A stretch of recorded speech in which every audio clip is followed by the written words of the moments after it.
Hi guys, and today we've got for you the all-new, brand new 2017 Renault Koleos. Now this takes over completely from the old car, which was smaller, looked like a bit of a pod on wheels, but this looks properly grown up for a compact family SUV. If you think it looks a bit familiar, well, it is based on the Nissan X-Trail, and under the bonnet is the same 2.5 litre 4-cylinder engine, putting out 170 brake horsepower mated to a CVT. That's good for about 200 kilometers an hour and 0 to 109.8 seconds. Lots of features, lots of gadgets on this car, and class-leading interior space, they tell me. So let's have a walk around and take a look.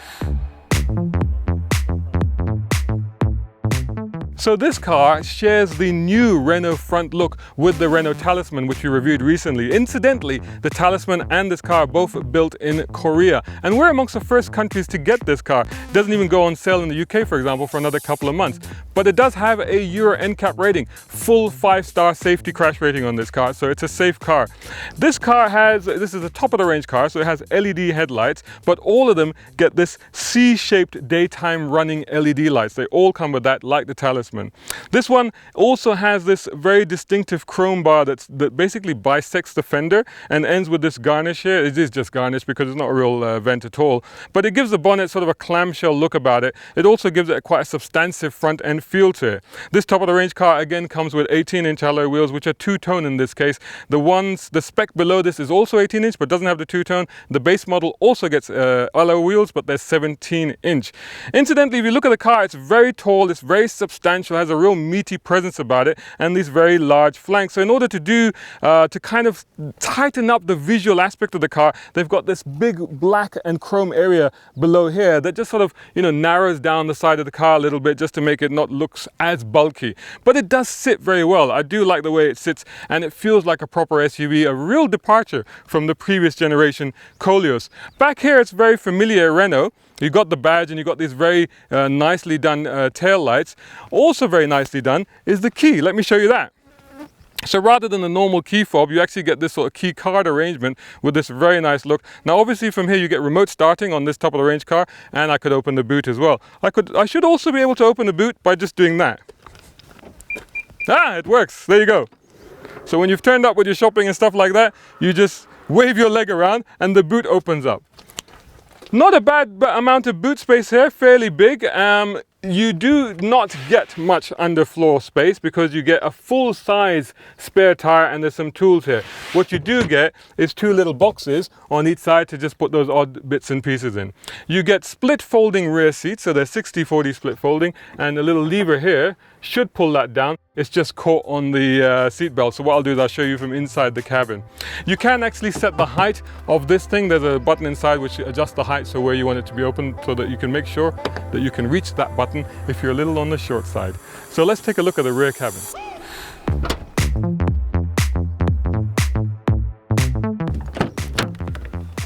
So here we are with the seat. There you go. It goes pretty much flat down, pretty much flat. I think, like I said, this seat base is a bit thick on this car because it's a full luxury spec leather car.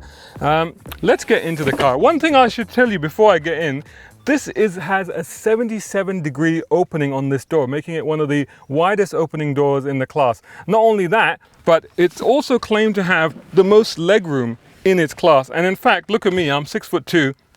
And that would seat is set in a decent position for a front passenger, and I can literally stretch out. I think there's like 289 millimeters of space back here. Also, other stuff it's got back here, which the kids will love, and as a family guy I can tell you this for a fact, 2 USB charging points. These are absolutely essential to minimize those arguments in the back seat about who gets to plug their device in. You also get another power supply, and you get an aux plug as well. You also get 2 AC vents, so that's quite handy as well.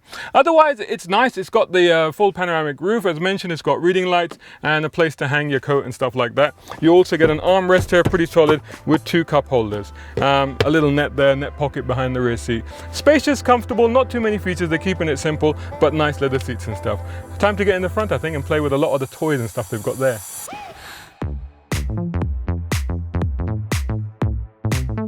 Okay, so let's start this up.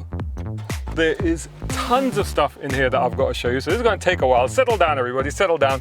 Lots of gizmos. Now this one has the full, again, top of the range car. Let me turn that fan down. Now you can do the AC from here, so if I press that, and I can actually control, just slide my finger along, and control the AC fan speed from there.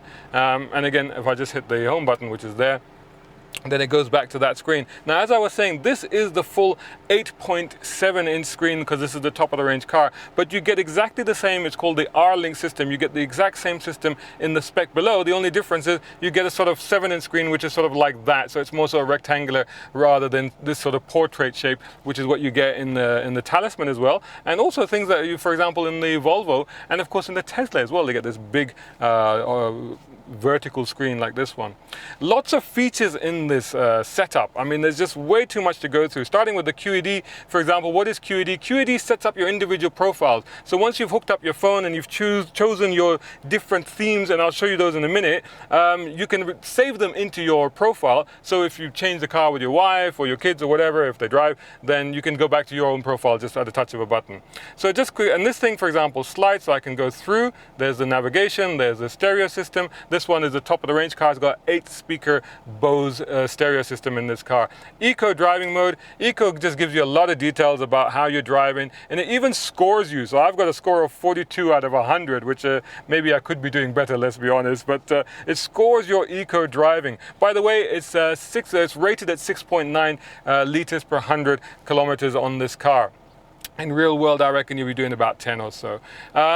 So if I go back to the home screen from there, go back this way, then you have a menu. In the menu, you've got all these kinds of systems. Now, I can't go through all of this because it's just too much, but it does Bluetooth and does all of that. There's a few things that I wanted to show you. So for example, the display itself here, you can change the instrument panel. If you press that, you actually get 4 different themes. So I don't know if you'll be able to see the central screen of the instrument panel here. At the moment is on this theme, which is theme number 4. And if I can show you, it gives you just the speedometer in this one. If I hit 3, now then, I don't know if that gives, yeah, that gives you a bit of a rev counter. No numbers, but it gives you a bit of rev counter. Very focused on the speed. If I hit style 2, again, numbers with the rev counter now. And if I hit style 1, which is the style that I had it set on originally, that gives you quite a lot of information there. The central screen there obviously is digital, and the 2 outboard ones are actually analog. This one is for temperature and this one is for fuel. Now, in addition to those 4 settings that you've got there, we're not quite done yet, because if I can figure out how to go back to that screen, is a way to actually change the colors. And when I say change the colors, there you go, ambient lighting. It not only does it change the colors here, so in addition to those 4 settings, I can now change the color of the setup here. So I've got green, I've got red, and you can see it on here as well, blue, purple, all the rest of it. In addition to that, this has got ambient lighting around the cabin, including in this alloy strip. It looks like an aluminium strip on the door here, surrounding this sort of wooden or piano black trim here. And there's a strip lighting actually in the alloy itself. I don't know how they've done that, but it just sort of emanates from there, and it's very, very nice. So there's a lot of stuff in there.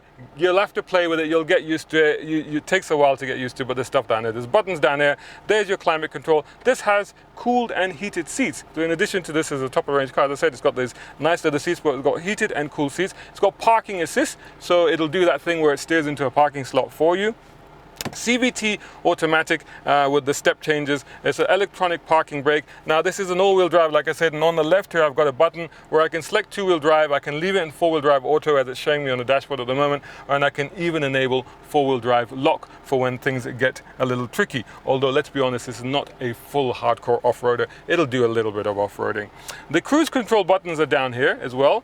To switch them on and off, but you can actually operate them from here. The stereo control buttons are here, and this operates the trip computer and information on the display.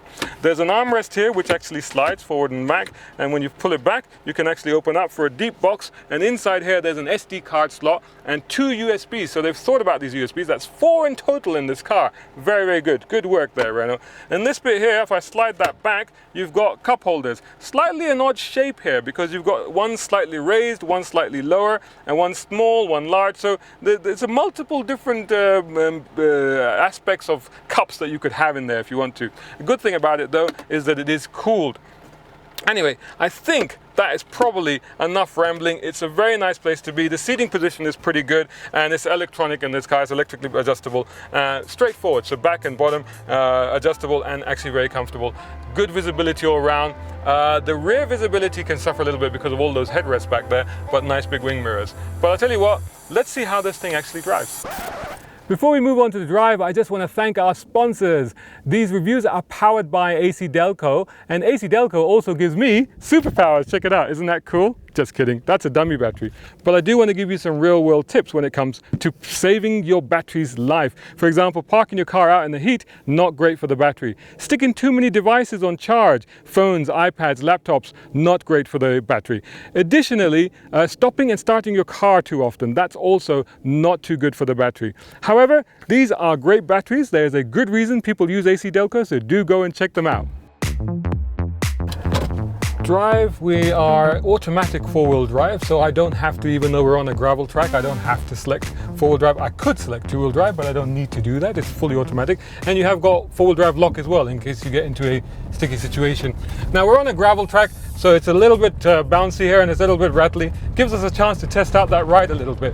And as you can see, you can hear the thump from the gravel track, and there's a little bit of movement, as you can imagine. We are on the track, but you know, it's quite comfortable. It's not too bad at all.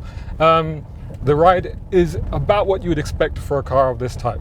Before we go much further, I got to give you the prices, which you're probably keen to find out what they are. It is slightly cheaper than the Next Trail, because that's probably the question that you're asking the most.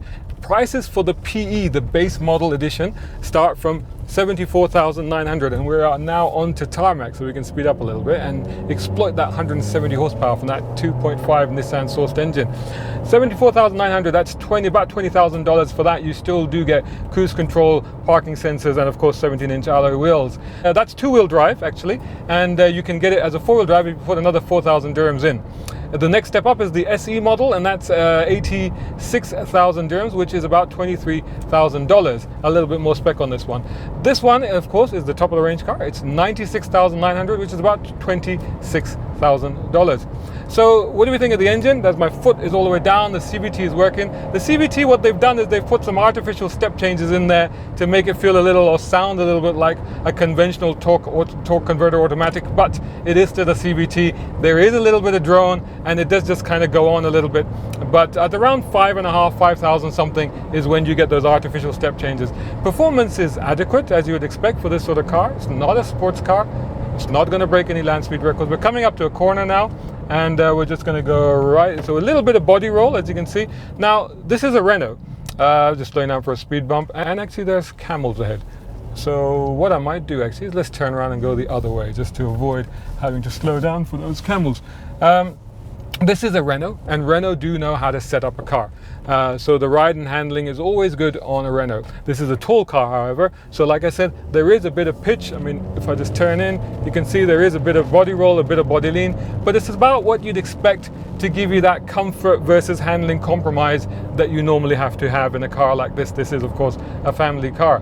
But the steering is pretty faithful, and now that we're on the road, we can see that the ride is very, very smooth and very, very appropriate. It can be a little bit of fidgety over some bumps, and around town I've noticed a little bit of brittleness to the ride, but overall it's fairly firm and holds the road quite well. You can hear the engine droning there a bit, or rather through the CVT. I've also noticed a little bit of wind noise at speed on the motorway when we were coming here to the shoot. Just a little bit of ingress from wind noise there, but overall pretty quiet. This one has, of course, the 8-speaker Bose surround sound stereo Bluetooth stereo system, and that's pretty good, so that more than compensates for that. Otherwise, we're generally talking a very easy car to drive. It's very easy to maneuver. It's a bit bigger than the old Koleos, but you really don't feel it from behind the steering wheel. It's more a visual thing from outside that you can see it, but you can't really feel it from where I'm sitting. Visibility all around is pretty good, and of course it has that parking assist thing should you have trouble parking it, but you shouldn't really, because with the reversing camera and the sensors, it's all pretty good. Yeah, just checking around these little roads here, and actually it's not bad at all. I mean, there is a little bit of float, a little bit of body lean, but otherwise it's fine. So overall then, what do we think of the new Renault Koleos for 2017? Massive change, massive step up from what it was, massive improvement.